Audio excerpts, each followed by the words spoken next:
अमरीका Iran जंग में पाकिस्तान की सालसी, दुनिया की नजरें फिर इस्लामाबाद पर मरकूज। ईरानी वजीर खारजा की इस्लामाबाद में फील्ड मार्शल सैयद आसिम मुनीर से मुलाकात। पाक ईरान ताल्लुकात, कौमी सलामती के उमूर और इलाकाई सूरत हाल पर तबादला ख्याल।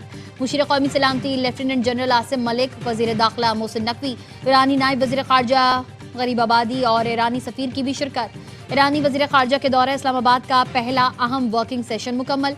इलाकाई अमन इस्तेहकाम के फरोग के लिए मुशावरत जारी रखने पर इत्तेफाक। ईरानी वफ्द वजीर आजम शहबाज शरीफ से भी मुलाकात करेगा। वजीर आजम से मुलाकात के बाद ईरानी वफ्द मस्कत और मॉस्को के लिए रवाना होगा।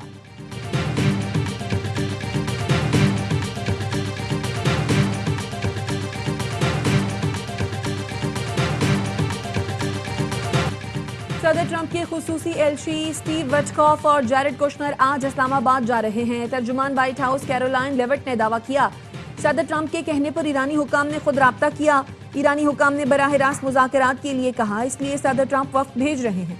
जेडी वेंस भी यहीं रहेंगे, सूरत हाल पर नजर रखेंगे। उम्मीद है बातचीत नतीजा खेज होगी और डील की जानिब बढ़ेगी। मुज़ाकराती अमल में सदर ट्रंप ने अपनी रेड लाइन्स वाज़े की हैं। मुज़ाकरात के अमल में पाकिस्तान हैरत अंगेज सालिस रहा है।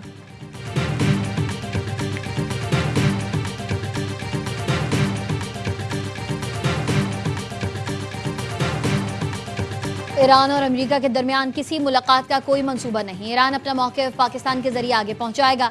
तर्जुमान ईरानी वज़ारत ख़ारजा इस्माइल बकाई का एक्स पर पैगाम। लिखा, पाकिस्तान अमन की बहाली के लिए सालसी और सिफारती कोशिशें जारी रखे हुए है। ईरानी कौमी सलामती कमेटी के सरबराह इब्राहिम अजीज़ी का कहना है, ईरानी वज़ीर ख़ारजा अब्बास इराक़ची का दौरा पाकिस्तान सिर्फ दो तरफ़ा ताल्लुकात पर बातचीत के लिए है। अब्बास इराक़ची को एटमी मामले पर मुज़ाकरात करने की कोई जिम्मेदारी नहीं दी गई।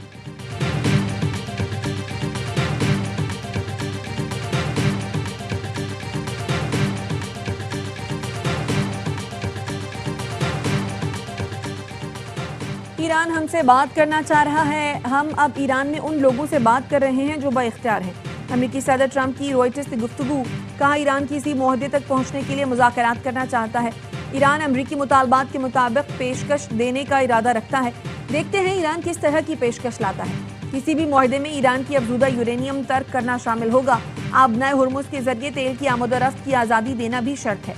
जब तक कोई मुआहदा नहीं होता, ईरानी बंदरगाहों की नाकाबंदी जारी रहेगी। पासदारान इंकलाब का कहना है, ईरान की जानिब से मुज़ाकरात की दरखास्त का व्हाइट हाउस का दावा मुस्तरद करते हैं। फिलहाल वाशिंगटन से मुज़ाकरात का कोई फैसला नहीं किया।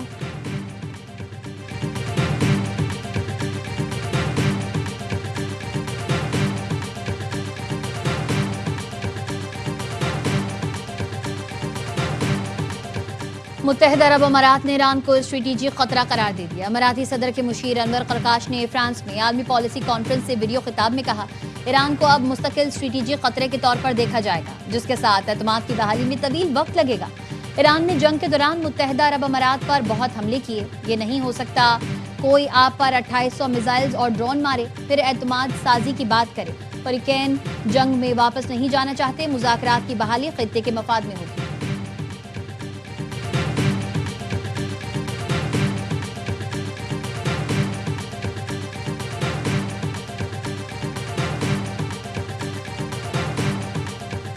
यूरोपीय यूनियन ने ईरान पर आयद पाबंदियां हटाने का इंदिया दे दिया। जर्मन चांसलर फ्रेडरिक मेर्स कहते हैं, अमेरिका और ईरान के दरमियान जामे मुआहदा तय पा जाए तो यूरोपीय यूनियन ईरान से पाबंदियां हटाने के लिए तैयार है।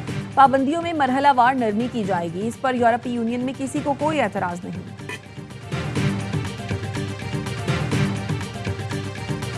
ARY न्यूज की टीम अहम तरीन बहरी गुजरगाह आबनाए हुर्मुज़ पहुंच गई। आबनाए हुर्मुज़ का मुकम्मल कंट्रोल ईरान के पास। 150 से जायद जहाज ईरानी इंतजामिया की इजाजत के मुंतजिर हैं। ईरान की इजाजत के बगैर कोई भी जहाज आबनाए हुर्मुज़ से नहीं गुजर सकता।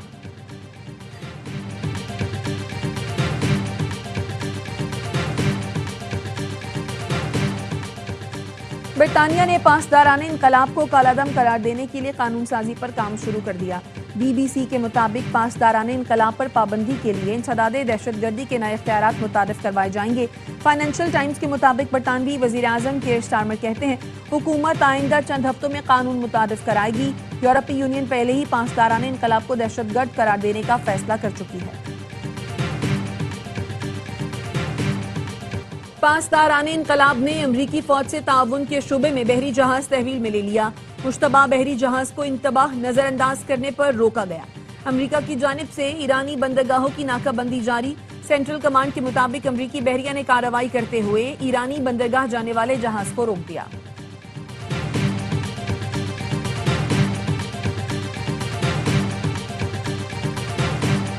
अमेरिका का ईरानी तेल खरीदने के लिए दी गई छूट में तोसी न करने का ऐलान। रूस के तेल की खरीदारी की इजाजत भी खत्म करने का फैसला। अमरीकी वजीर खजाना स्कॉट बेसेंट कहते हैं ईरान से तेल की बरामद मुकम्मल तौर पर बंद है, कोई रियायत नहीं होगी। 2 से 3 दिन में ईरान की पैदावार बंद होने का इम्कान है। अमरीका ने ईरान से वाबस्ता 34 करोड़ 40 लाख डॉलर की क्रिप्टो करेंसी मुंजमद कर दी। अमरीकी वजीर खजाना स्कॉट बेसेंट कहते हैं ईरान के मुतादिद क्रिप्टो वॉलेट्स पर पाबंदियां आयद कर दी गई।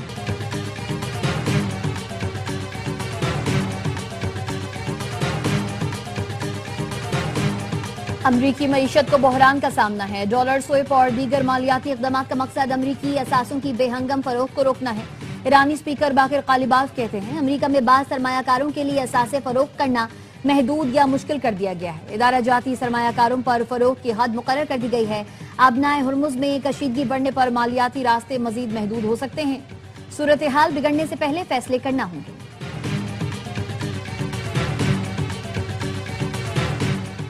अमरीका तवानाई वसाइल के हुसूल के लिए दूसरे ममालिक पर हमला करता है। सिर्फ तेल के लिए दूसरे ममालिक में फौजी मुदाखलत करता है। ईरान और वेनेजुएला इसकी मिसाल है। रूसी वजीर खारजा सरगई लारोफ की अमरीकी पॉलिसियों पर शदीद तनकीद। कहा अमरीका आलमी तवानाई मंडियों पर गलबा हासिल करने की पॉलिसी पर अमल पैरा है।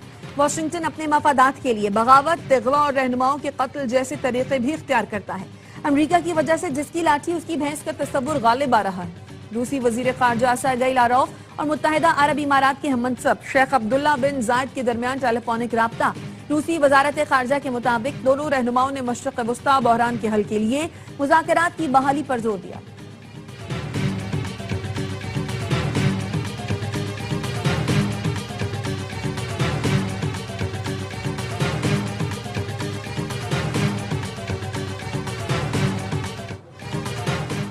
अमरीका, रूस और चीन यूरोपीय ममालिक के खिलाफ हैं। यूरोपीय ममालिक को अपने मफादात के दिफा के लिए खुद आगे आना होगा। फ्रांसीसी सदर का कहना है हमें नहीं भूलना चाहिए कि ये एक गैर मामूली लम्हा है। यही वक्त है कि हम जाग जाएं। हमें खुद पर एतमाद करते हुए अपने एजेंडे पेश करना होगा।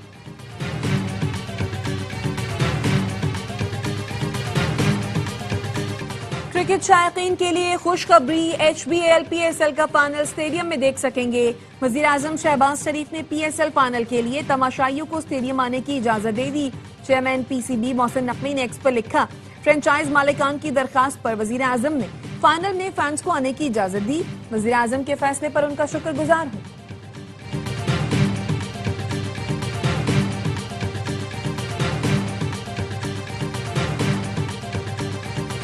प्लेऑफ में रसाई की जंग, कराची किंग्स का कोयटा ग्लेडिएटर से मुकाबला। कोयटा ग्लेडिएटर्स की बैटिंग जारी, किंग्स को बड़े मार्जिन से जीतना होगा। कराची के अगले राउंड में रसाई के लिए हैदराबाद किंग्समैन और कलंदर्स की शिकस्त भी लाजमी है। आज दूसरे मैच में नाकाबिले शिकस्त पेशावर ज़ल्मी और दिफाई चैंपियन लाहौर कलंदर्स पंजा आजमाई करेंगे। इवेंट के तमाम मैचेस ए स्पोर्ट्स पर बराह रास्त दिखाए जा रहे हैं।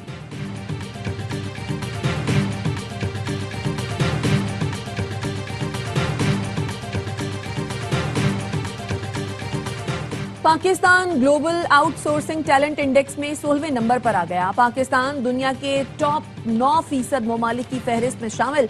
रिपोर्ट के मुताबिक पाकिस्तान टेक इंडस्ट्री में सालाना बुनियादों पर 20% की शरह से तरक्की कर रहा है। डिजिटल इंफ्रास्ट्रक्चर बेहतर हो तो पाकिस्तान 16वें से 11वें नंबर पर आ सकता है। विफाकी वजीर इंफॉर्मेशन टेक्नोलॉजी शहजा फातिमा का कहना है पाकिस्तान को टेक्नोलॉजी और आउटसोर्सिंग का आलमी मरकज बनाने की कोशिशें जारी हैं। पाकिस्तान को आलमी tech hub banana Wazarat IT का हदफ है।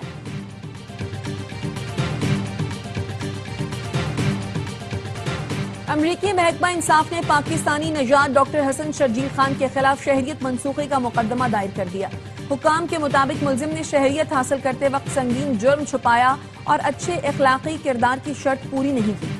हसन शर्जील खान 11 साला बच्ची की ऑनलाइन ग्रूमिंग और जिनसी इस्तेहसाल के केस में 2016 में जुर्म कबूल कर चुका है और इस वक्त 17 साल कैद की सजा काट रहा है।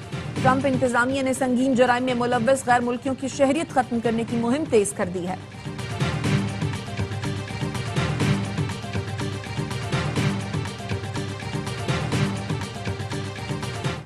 सोने और चांदी की कीमतों में इजाफा। फी तोला सोने की कीमत में 2300 रुपए इजाफा, 4,93,162 रुपए पर पहुंच गया। आलमी मार्केट में फी ऑन सोना $23 इजाफे से $4,708 का हो गया।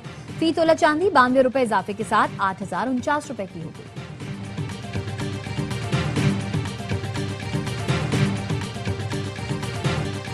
और हर लम्हा पुरजोश पीएसएल स्पेशल में साबिक क्रिकेटर्स बासित अली और कामरान अकमल के जानदार तजिए। शाहिद हाशमी और नजीबुल हसनैन के माहिराना तबसरे। आज अदाकारा रीमा खान बनेंगी मेहमान। वसीम बदामी के मासूमाना सवालात का सामना करेंगी।